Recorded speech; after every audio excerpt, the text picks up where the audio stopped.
Assalamualaikum warahmatullahi wabarakatuh. Kami dari kelompok 7 akan menjelaskan mengenai pasar uang, yang mana kami beranggotakan Elmayani, Rami Eka Putri, Agustian Faisal, dan Adinda Putri. Di sini kami akan menjelaskan apa itu pasar uang. Nah, pasar uang itu sendiri ialah pasar yang memperjualbelikan surat berharga jangka pendek yang jangka waktunya tidak lebih dari 1 tahun.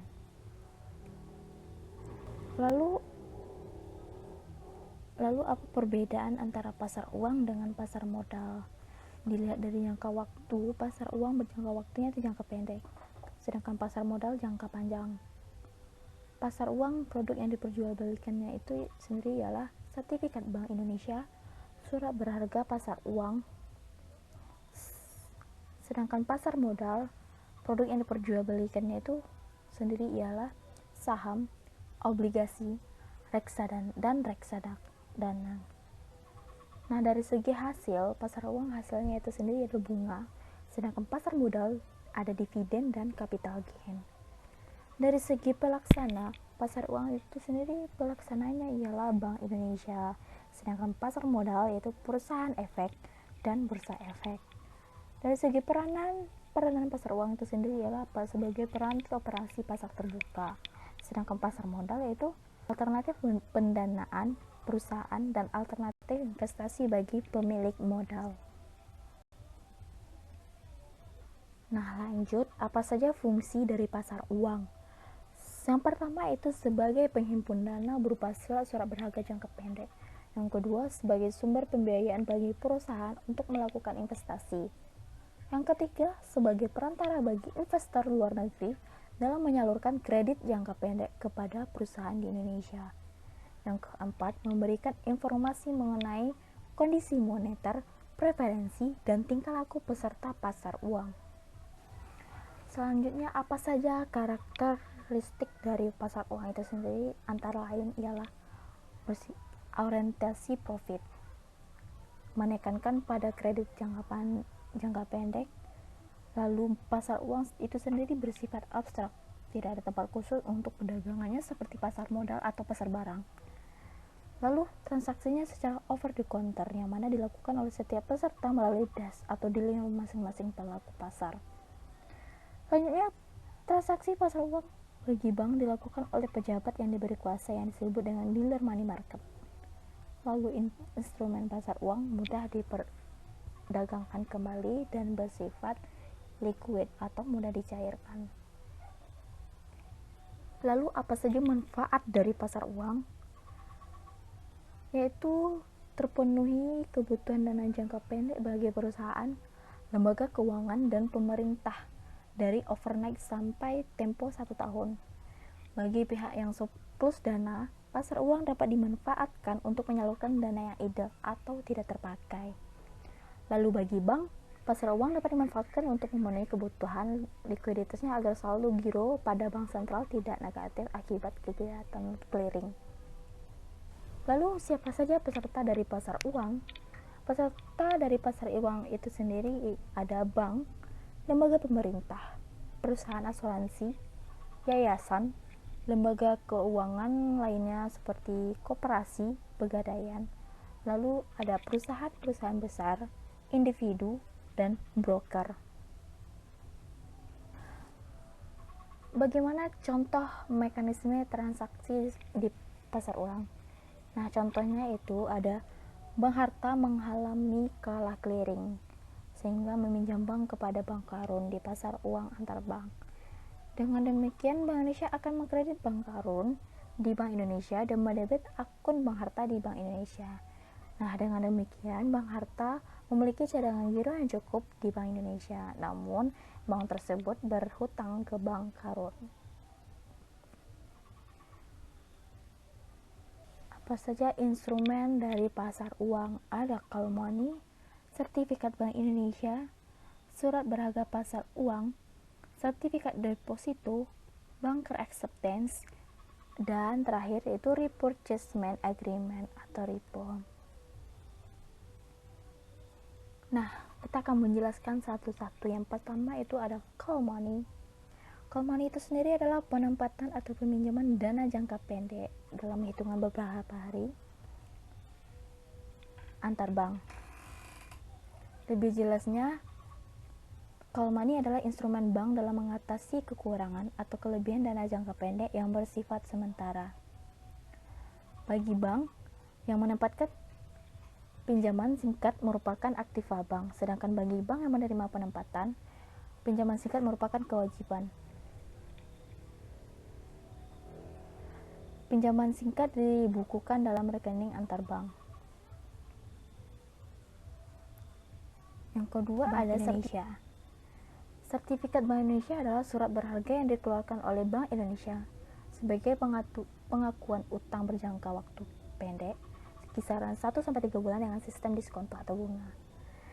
Nah, SBI merupakan salah satu mekanisme yang digunakan oleh Bank Indonesia untuk mengontrol kestabilan nilai rupiah. Dengan menjual SBI, Bank Indonesia dapat menyerap kelebihan uang primer yang beredar. Tingkat suku bunga yang berlaku pada setiap penjualan SBI ditentukan oleh mekanisme pasar berdasarkan sistem lelang. Contoh, sejak awal Juli 2005, Bank Indonesia menggunakan mekanisme BI rate atau suku bunga Bank Indonesia, yaitu Bank Indonesia mengumumkan target suku bunga SBI yang diinginkan oleh Bank Indonesia untuk pelanggan pada masa periode tertentu. BI rate ini kemudian yang digunakan sebagai acuan para pelaku pasar dalam mengikuti pelelangan. Selanjutnya ada surat berharga pasar uang. Merupakan surat berharga berjangka pendek yang dapat diperjualbelikan secara diskonto dengan Bank Indonesia atau lembaga diskonto yang ditunjuk oleh Bank Indonesia. Nah, surat berharga pasar uang ini sama halnya dengan SBI yang merupakan instrumen operasi pasar terbuka dalam rangka ekspansi moneter oleh BI dengan menetapkan tingkat diskonto SBPU. Selanjutnya ada sertifikat deposito yang merupakan instrumen keuangan yang diterbitkan oleh suatu bank atas unjuk dan dinyatakan dalam satu jumlah jangka waktu dan tingkat bunga tertentu. Sertifikat deposito adalah deposito berjangka yang bukti simpanannya dapat diperdagangkan. Ciri-ciri pokok yang membedakan deposito berjangka terletak pada sifat yang dipindahtangankan atau diperjualbelikan sebelum waktu jangka tempohnya melalui lembaga-lembaga keuangan lainnya. Lanjut ada barter acceptance yang merupakan suatu instrumen pasar uang yang digunakan untuk memberikan kredit pada eksportir atau importir untuk membayar sejumlah barang atau untuk membeli valuta asing. Nah, eksportir sangat bertergantung pada pembiayaan akseptasi oleh bank domestik atau satu bank asing. Dengan demikian, aksept adalah instrumen keuangan yang dirancang untuk mengalihkan risiko perdagangan internasional kepada pihak ketiga yang akan mengambil risiko tersebut, karena ia memiliki keahlian dalam menilai risiko kredit dan menyebarkan risiko tersebut dalam berbagai pinjaman. Nah, lanjut ada repurchasement agreement, merupakan transaksi jual beli surat-surat berharga disertai dengan perjanjian bahwa penjual akan membeli kembali surat-surat berharga yang dijual tersebut pada tanggal dan dengan harga yang telah ditetapkan terlebih dahulu. Risiko yang mungkin muncul dalam pasar uang antara lain ada risiko pasar atau interest rate risk, risiko investasi, risiko gagal bayar, risiko inflasi, risiko valuta asing, dan risiko politik. Apa saja indikator pasar uang? Indikator pasar uang meliputi yaitu yang pertama, suku bunga pasar uang atau antar bank. Tingkat bunga yang dikenakan oleh bank terhadap bank lain dalam hal pinjam meminjam dan dalam bentuk rupiah. Yang kedua ada volume transaksi pasar uang antar bank. Jumlah transaksi antar bank dalam hal pinjam meminjam dalam bentuk rupiah. Yang ketiga itu suku bunga pasar uang antar bank dalam US dollar. Tingkat bunga yang dikenakan oleh bank terhadap bank lain dalam hal pinjam meminjam dan dalam bentuk US dollar. Yang keempat, volume transaksi pasar uang antar bank. Jumlah transaksi antar bank dalam hal pinjam meminjam dalam bentuk US dollar. Yang kelima, JIBOR atau Jakarta Interbank Offer, yang merupakan suku bunga yang ditawarkan untuk transaksi pinjam meminjam antar bank. Yang keenam, ada suku bunga deposito rupiah. Tingkat bunga yang diberikan oleh deposan yang mendepositokan uangnya dalam bentuk rupiah.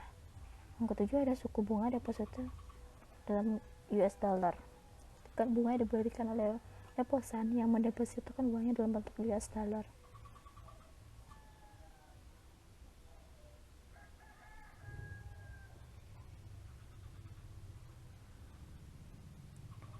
Selanjutnya itu nilai tukar rupiah atau kurs, harga suatu mata uang terhadap mata uang lainnya atau nilai dari suatu mata uang terhadap mata uang lainnya. Yang kesembilan, ada suku bunga kredit, yang mana tingkat bunga kredit yang dikenakan bank atau lembaga keuangan lainnya kepada para kreditor. Yang ke-10, ada inflasi, yang mana kenaikan tingkat harga barang dan jasa secara umum dan terus menerus suatu waktu tertentu.